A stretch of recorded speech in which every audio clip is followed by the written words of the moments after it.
Olá, alunos, sejam bem-vindos a mais um vídeo no canal. Eu sou o professor Erickson e hoje a nossa aula vai falar sobre tipos de funções. Primeiramente, nós vamos definir o que é função. Logo após, nós vamos ver funções monótonas, funções injetoras, funções subjetoras, funções bijetoras, funções par e função ímpar, funções periódicas e funções inversas. Bom, então toda essa parte é a introdução ao assunto de função.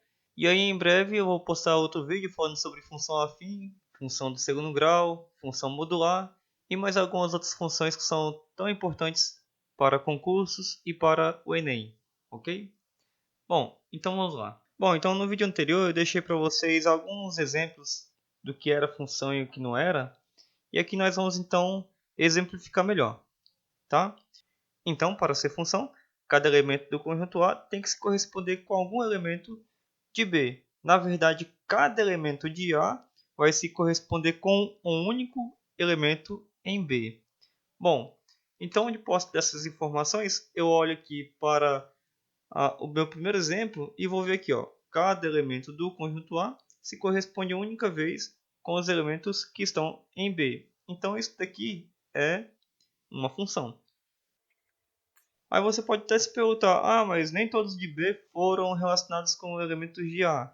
Bom, isso não importa, porque a definição está bem clara que é cada elemento do conjunto A se corresponde com um único em B. Então, se você for ver o 1, ele se corresponde com um único número em B, o 2 se corresponde com um único em B, e o 3 se corresponde com um único em B também. Então, ela atende à definição de função. Assim como esse segundo exemplo, tá? Cada elemento em A se corresponde uma única vez com alguém de B, portanto, é função. Este exemplo, mais uma vez, cada elemento de A se corresponde uma única vez com os elementos em B, portanto, também é função. Neste outro exemplo, temos que cada elemento de A se corresponde com alguém em B, mas não é só se corresponder com alguém em B. Cada elemento de A tem que se corresponder uma única vez com os elementos de B. Veja que o 3 parte em duas flechas, portanto, ele não é função. Este outro exemplo, temos aqui, ó, cada elemento se corresponde uma única vez em B? Não, o 2 se corresponde duas vezes e o 3 não se corresponde com nenhum dos outros elementos de B, portanto, não é função. Mais uma vez aqui, todos os elementos de A se correspondem uma única vez com os elementos de B? Não, o 4 não se corresponde com nenhum dos elementos de B, portanto, também não é função. Para resumir essa parte de função, deixe bem claro que, para ser função, não pode sobrar elementos em A, como está aqui, certo? E não podem partir mais de uma flechinha aqui de A, tá?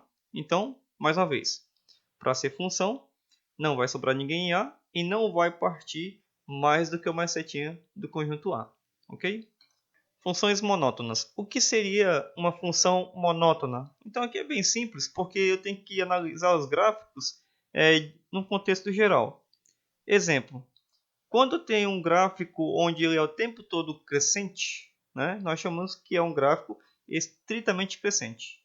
Se o gráfico em todo o seu domínio, né, ele é decrescente, então nós chamamos de gráfico estritamente decrescente.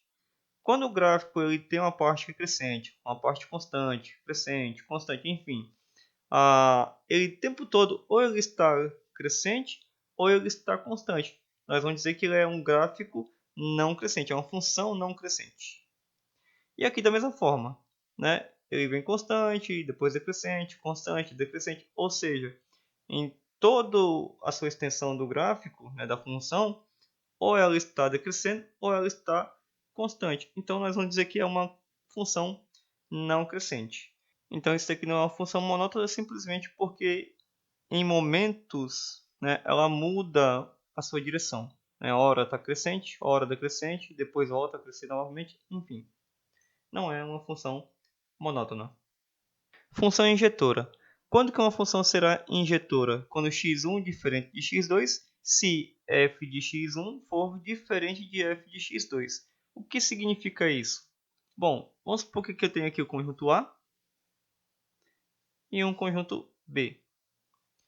Então vamos supor que eu tenho 1, 2, 3, aqui eu tenho 5, 6, 7. Então veja que aqui tem elementos diferentes. Então se eu tenho elementos diferentes, como está pedindo aqui, ó, a resposta para isto também terá que ser diferente. Por exemplo, vamos supor que 1 liga com o 5. Aí 2 é diferente de 1. Então o 2 vai ligar com qualquer outro elemento diferente do 5. E o 3 vai ligar também com qualquer outro elemento diferente dos anteriores. Tá? Então, para cada número que eu tenho no conjunto A, eu vou ter que ter uma resposta diferente no conjunto B. Então, vamos aqui nos nossos exemplos. E aí vejo que aqui eu tenho valores diferentes. 0 ligou com menos 1. 1 ligou com 0. O 2 ligou com o 0. E o 3 ligou com o 3. Então, veja que eu tenho dois elementos diferentes que se corresponderam com aqui um mesmo elemento. Tá? Então, isso daqui não é função injetora. E aqui nós temos um gráfico também para ilustrar, né, essa parte de função injetora. E aí veja que aqui eu tenho x1 e aqui eu tenho x2. Só que para esse x1 e para esse x2, veja que ele vai ter aqui um mesmo y qualquer, tá bom? Tanto esse ponto aqui quanto esse ponto ele tem o mesmo resultado, tá? É como se fosse esse exemplo aqui, ó. Portanto, esse gráfico também não representa uma função injetora. Então aqui a letra C, veja que é um exemplo onde para cada elemento do conjunto A, eu vou ter um correspondente em B diferente. Para cada elemento em A, tem que ter um diferente em B. Então isso daqui é uma função injetora. Bom, na letra D nós temos um outro gráfico, né, como já vimos antes nas funções monótonas. Isso daqui é um gráfico de uma função estritamente crescente. Ela está o tempo todo crescendo. E veja que para qualquer x aqui que eu marque, eu vou ter um y diferente. Tá? Então, para cada x, um y diferente. Em qualquer um desses pontos que eu continuar aqui, certo? Então, qualquer função ou toda função estritamente crescente ou decrescente, ela será uma função injetora. Função sobrejetora. Bom, então será uma função sobrejetora se somente se y pertence a B, existe pelo menos um x pertencente a A, de modo que o contradomínio seja igual à imagem e a imagem seja igual ao conjunto B. Bom, lá no vídeo anterior eu falei sobre isso aqui, o que é contradomínio e o que é imagem. Então, contradomínio seria todo o conjunto B e imagem apenas aqueles elementos de B que se corresponderam com A. Se sobrou elemento, nós não temos esta igualdade. Se nós não temos essa igualdade, ou seja, o contradomínio não é igual à imagem, então não será sobrejetora. Ou seja, contradomínio é igual ao conjunto B, mas todos esses números não correspondem à minha imagem, porque o 2 não pertence à imagem. Portanto, não é sobrejetora. Aqui no exemplo B nós temos esse gráfico onde esse ponto aqui ele está aberto, ou seja, esse número não pertence exatamente a essa localização, ele está mais aqui abaixo. Então, o meu contradomínio seria toda essa extensão aqui e mais este ponto. Portanto, o contradomínio não é igual à imagem. Portanto,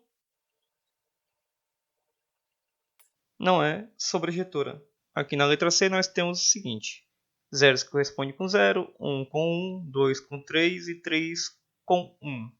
Ou seja, se eu olhar aqui, o conjunto B é o meu contradomínio e todos receberam algum tipo de relação com os elementos de A. Então aqui o contradomínio é igual à imagem, que é igual ao conjunto B. E aqui na letra D, a mesma coisa. Vejo que todos os elementos de B se corresponderam com pelo menos um em A, tá bom? Então aqui também o contradomínio é igual à imagem, que é igual ao conjunto B. Funções bijetoras é quando uma função é injetora e sobrejetora simultaneamente. Exemplo, aqui cada um dos elementos de A vai se ligar com alguém de B. Então é como se fosse aqui, ó, a paridade, né? É 1 para 1. Então, para que ela seja sobrejetora, para cada um elemento no conjunto A, eu tenho que ter a mesma quantidade em B. Então, cada um tem o seu correspondente. Resumindo, não pode sobrar ninguém em B, e aqui no conjunto A não pode partir mais de uma setinha. Então, aqui no gráfico, um exemplo de função objetora seria uma função do terceiro grau, onde para cada elemento de x eu vou ter um y diferente, tá? Sem ter repetição. Para cada x, um y diferente. Função par é quando f de x é igual a f de menos x. Exemplo, eu tenho aqui uma função do segundo grau. Quando eu troco aqui o x por dois números simétricos, os resultados serão iguais. Exemplo, vamos trocar aqui o x por 2. Então vai ficar assim, 2 vezes 2 ao quadrado, mais 6. Isso daqui eu tenho 8. 8 mais 6, 14. Agora vamos trocar o x por menos 2. Vai ficar 2 vezes menos 2 ao quadrado, mais 6. Menos 2 ao quadrado é 4 vezes 2, 8, mais 6, 14. Ou seja, veja que eu troquei o x por menos 2 e troquei o x por 2. Ambos os resultados foram iguais. Então o gráfico de uma função par é simétrico em relação ao eixo y. Ou seja, aqui eu vou ter um elemento onde o simétrico dele eu tenho aqui o mesmo y para esses dois pontos. Ok? E na função ímpar, f de menos x será igual a menos f de x. Ou seja, o gráfico é simétrico em relação à origem do sistema cartesiano. Então está aqui a origem do sistema cartesiano. E o exemplo de função ímpar é uma função do terceiro grau. Ou seja, ela descreve mais ou menos esse padrão aqui, ó. Ela é simétrica em relação à origem do sistema cartesiano. Funções periódicas. Funções periódicas são as funções seno, funções cosseno, onde ela tem uma regularidade, ou seja, ela tem aqui uma amplitude, e aí cada intervalo de amplitude, tá, é chamado de período. E após esse período ela começa a se repetir continuamente, ou seja, ela sempre tem uma repetição de padrão. Então, por exemplo, aqui na função, nesta outra função, ela inicia aqui, nesse momento ela começa a repetir o mesmo padrão, né? Então, esse é o período. Essa outra função aqui como exemplo. Veja que o meu período aqui é 4, ou seja, a cada 4 unidades ela volta a repetir o mesmo padrão. Então aqui o meu período é 4. Então a cada 4 unidades ela começa a repetir sempre o mesmo padrão. Funções inversas. Só terá função inversa se for uma função bijetora. Então, para que ela seja a função inversa, então aqui vai ser uma função inversa se f de A é igual a B, se somente se a função inversa de B for igual a A. Então, duas funções inversas elas serão simétricas ao eixo das origens do plano cartesiano, ficando dessa forma aqui. Por exemplo, aqui tem uma função qualquer e a inversa dela está aqui de forma que fique espelhado uma com a outra. Obrigado a todos vocês que assistiram até aqui. Fiquem atentos para os próximos vídeos. Aproveita e se inscreve no canal, ative o sininho. E aí toda vez que eu postar vídeo aqui, o YouTube vai avisar você que tem vídeo novo. Ok? Então, obrigado e até a próxima aula. Fui!